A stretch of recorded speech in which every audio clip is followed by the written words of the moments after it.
behind the father image, behind the mother image, behind the image of light inaccessible, and behind the image of profound and abysmal darkness, beyond all conception whatsoever. There's something else which we can't conceive at all.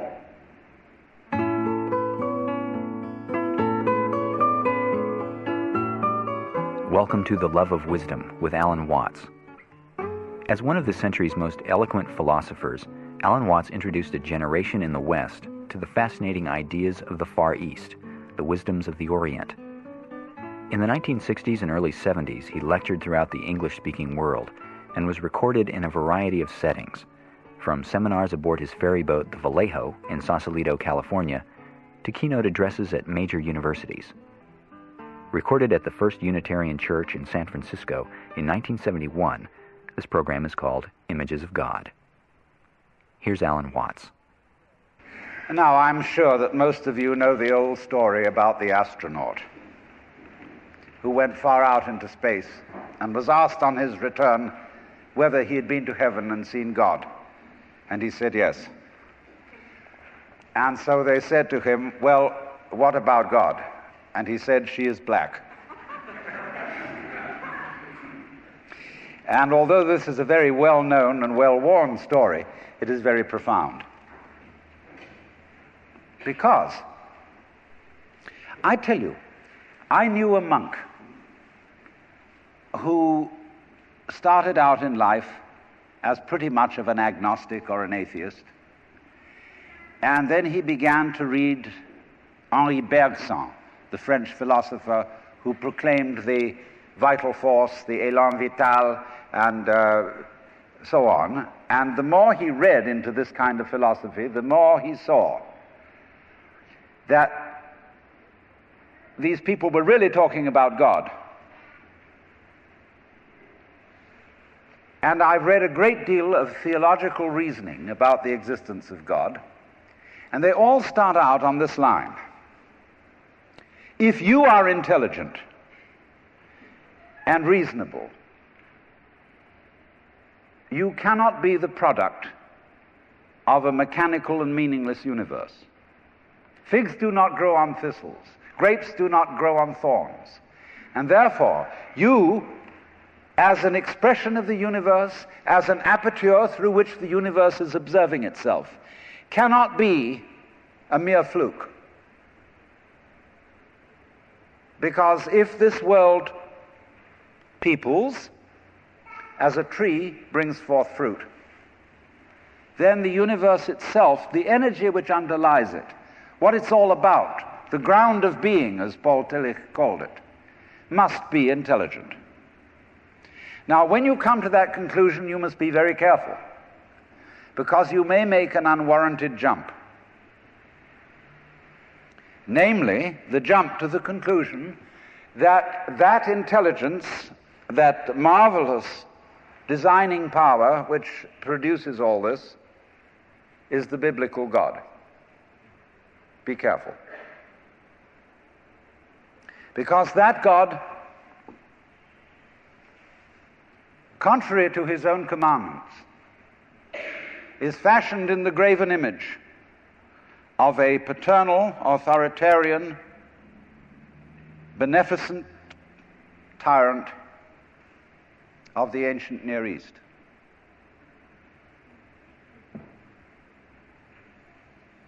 And it's very easy to fall into that trap, because it's all prepared, institutionalized in the Roman Catholic Church, in the synagogue, in the Protestant churches, all there ready for you to accept.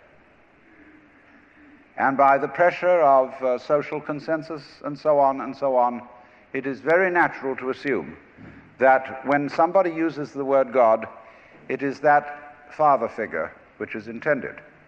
Because even Jesus used the analogy, the Father, for his experience of God.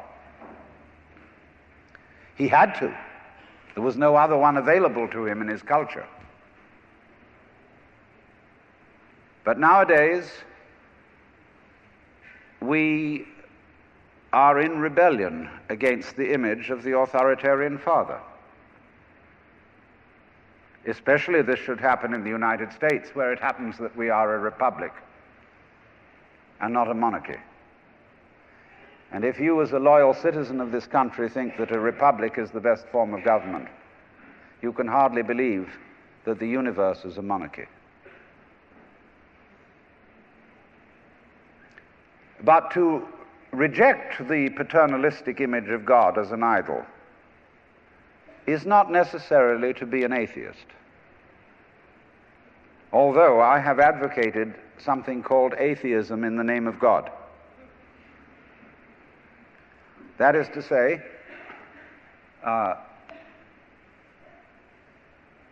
an experience, a contact, a relationship with God, that is to say, with the ground of your being, that does not have to be embodied or expressed in any specific image.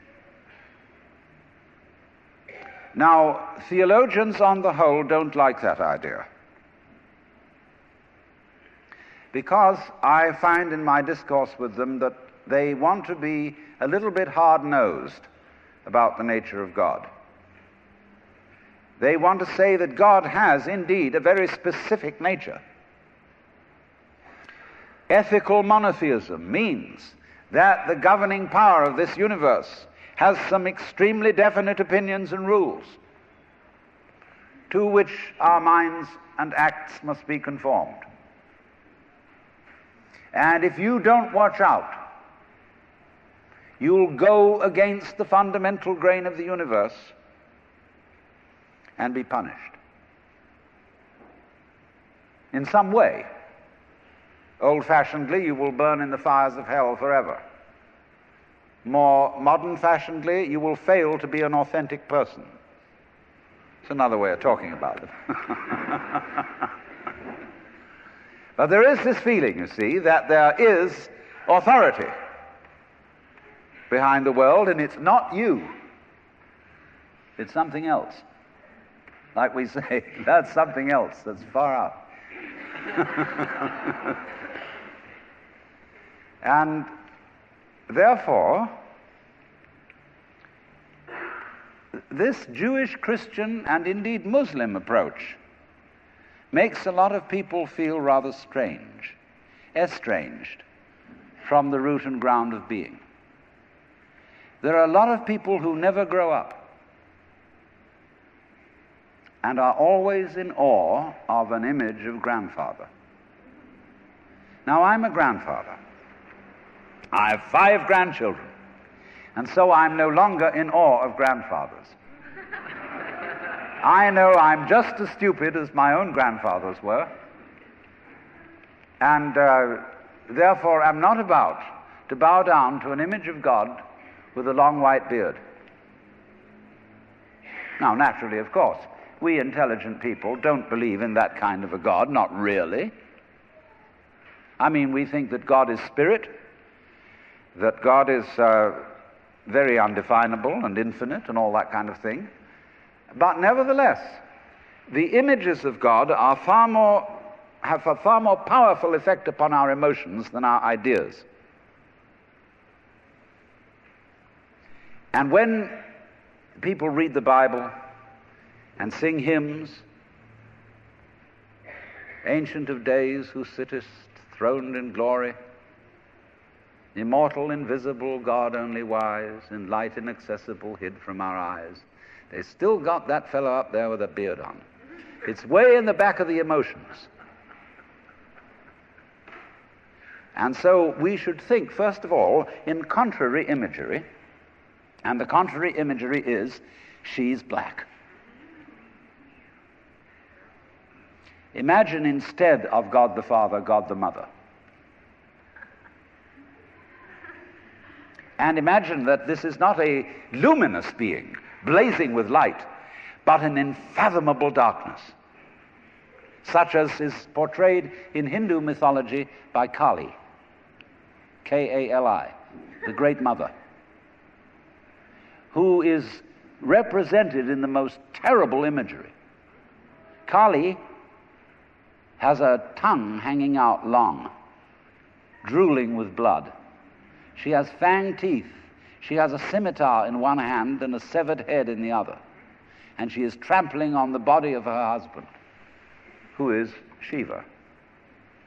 Shiva represents also, furthermore, the destructive aspect of the deity, wherein all things are dissolved so that they be reborn again. And here is this blood-sucking, terrible mother as the image of the supreme reality behind this universe. Imagine, it's the representative of the octopus, the spider, the awfuls, the creepy crawlies at the end of the line, which we are all terrified of. Now that's a very important image, because let us suppose, just for the sake of argument, that all of you sitting here right now are feeling fairly all right. I mean, you're not in hospital. You don't have the screaming mimes. You have a sense, you probably had dinner and are feeling pretty good. But you know that you feel that you're fairly good because in the background of your minds, very far off in the background of your minds, you've got the sensation of something absolutely ghastly that simply mustn't happen. And so against that, which is not happening, and which doesn't necessarily have to happen, but by comparison with that, you feel pretty all right. And that absolutely ghastly thing that mustn't happen at all is Kali. And therefore, at once, we begin to wonder whether the presence of this Kali is not in a way very beneficent. I mean, how would you know that things were good unless there was something that wasn't good at all? Now I'm not putting this forward as a final position. I'm only putting it forward as a variation, as a way of beginning to look at a problem and getting our minds out of their normal ruts. She's black. Well, she, first of all, feminine, represents what is called philosophically the negative principle. Now, of course, people who are women in our culture today and believe in women's lib don't like to be associated with the negative, because the negative has acquired very bad connotations. We say accentuate the positive. Well, that's a purely male chauvinistic attitude. How would you know that you were outstanding unless, by contrast, there was something instanding?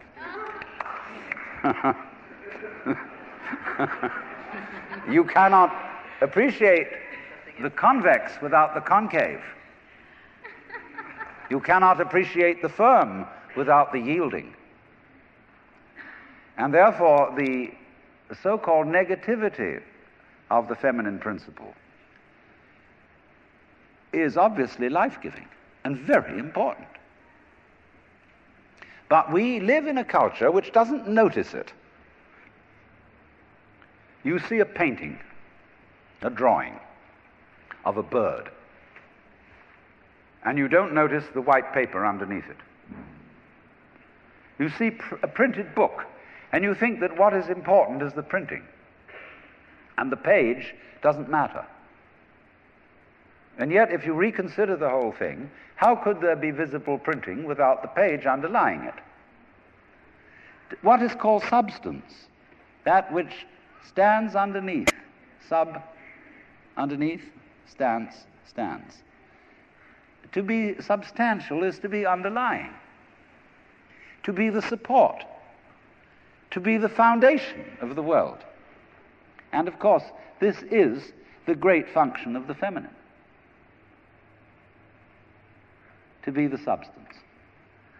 And therefore, the feminine is represented by space, which is, of course, black at night. But were it not for black and empty space, there would be no possibility whatsoever of seeing the stars. Stars shine out of space, and astronomers very high-powered astronomers are beginning to realize that stars are a function of space. Now that's difficult for our common sense, because we think that space is simply inert nothingness. But we don't realize that space is completely basic to everything. It's like your consciousness. Nobody can imagine what consciousness is. It's the most elusive, whatever it is, that there is at all, because it's the background of everything else that we know. Therefore, we don't really pay much attention to it. We pay attention to the things within the field of consciousness, to the outlines, to the objects, to the so-called things that are in the field of vision, the sounds that are in the field of hearing, and so forth. But what it is that embraces all that, we don't pay much attention to it. We can't even think about it. It's like trying to look at your head. You know, you try to look at your head, and what do you find?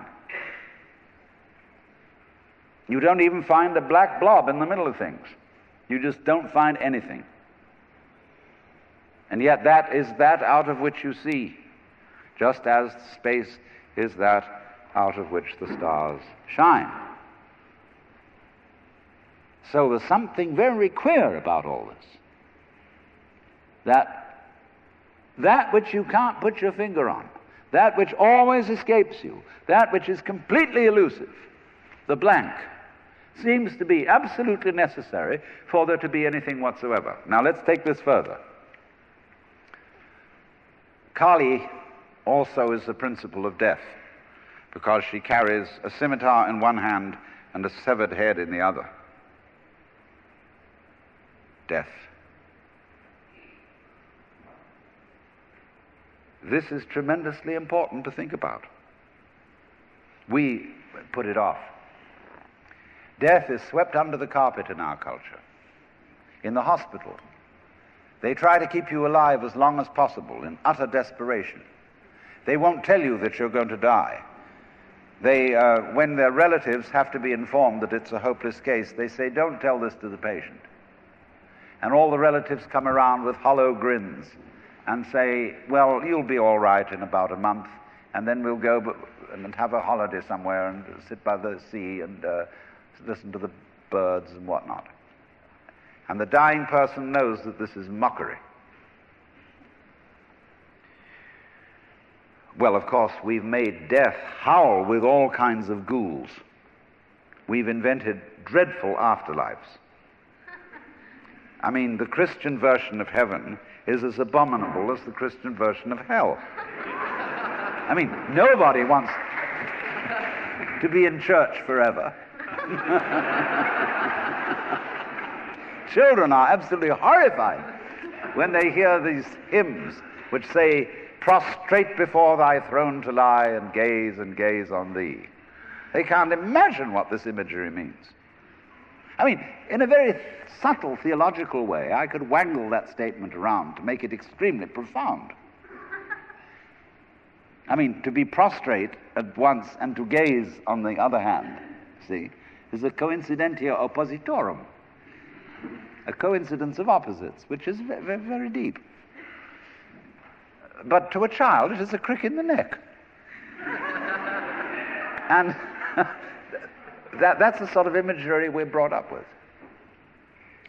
So the idea of what might happen after death, well, you're going to be faced with your judge, the one who knows all about you. This is Big Papa, who knows you were a naughty boy and a very naughty girl, especially girl, from the beginning of things. He's going to look right through to the core of your inauthentic existence. And what kind of heebie-jeebies may come up. Or you may believe in reincarnation, and you think that your next life will be the rewards and the punishments for what you've done in this life. And you know you got away with murder in this life. And the most awful things are going to happen next time around. So you look upon death as a catastrophe. Then there are other people who say, well, when you're dead, you're dead. Nothing going to happen at all. So what you got to worry about? Well, we don't quite like that idea, because it spooks us. What's it be like to die? To go to sleep and never, never, never wake up? Well, a lot of things it's not going to be like. It's not going to be like being buried alive. It's not going to be like being in the darkness forever. I tell you what, it's going to be like as if you never had existed at all. Not only you, but everything else as well. There was never anything, and there's no one to regret it. And there's no problem. Well, think about that for a while. It's kind of a weird feeling you get when you really think about that. You really imagine it. Just to stop altogether. And you can't even call it stop, because you can't have stop without start. And there wasn't any start. There's just no thing. Well, then when you come to think of it, that's the way it was before you were born. I mean, if you go back in memory as far as you can go, you get to the same place as you go forward in your anticipation of the future as to what it's going to be like to be dead. Then you get these funny ideas that this blankness is the necessary counterpart of what we call being. Now, we all think we're alive, don't we? I mean, we're really here? That there is something called existence? The existentialists, Dasein, throneless, here we are. But how could you be experiencing that as a reality unless you had once been dead? What gives us any ghost of a notion that we're here, except by contrast with the fact that we once weren't? And later on won't we? But this thing is a cycle, like positive and negative poles in electricity. So this then is the value of the symbolism of she is black. She, the womb principle, the receptive, the instanding, the void, and the dark. And so that is to come into the presence of the God who has no image. Behind the Father image, behind the Mother image, behind the image of light inaccessible, and behind the image of profound and abysmal darkness, there's something else which we can't conceive at all.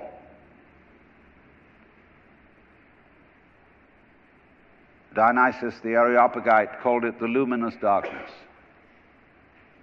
Nagarjuna called it shunyata, the void. Shankara called it Brahman, that which of which nothing at all can be said. Neti neti, beyond all conception whatsoever. And you see, that is not atheism in the formal sense of the word. This is a profoundly religious attitude, because what it corresponds to practically is an attitude to life of total trust, of letting go. When we form images of God, they are all really exhibitions of our lack of faith, something to hold on to, something to grasp. How firm a foundation, what lies underneath us, the rock of ages, or whatever, ein feste Burg. But when we don't grasp, we have the attitude of faith. If you let go of all the idols, you will of course discover that what this unknown is, which is the foundation of the universe, is precisely you. It's not the you think you are. No, it's not your opinion of yourself. It's not your idea or image of yourself. It's not the chronic sense of muscular strain, which we usually call I. You can't grasp it. Of course not. Why would you need to? Supposing you could, what would you do with it? And who would do what with it? You can never get at it. So there is that profound central mystery. And the attitude of faith is to stop chasing it. Stop grabbing it. Because if that happens, the most amazing things follow. But all these ideas of the spiritual, the godly, as this attitude of must, and we have been laid down the laws which we are bound to follow, all this jazz, is not the only way of being religious and of relating to the ineffable mystery that underlies ourselves and the world.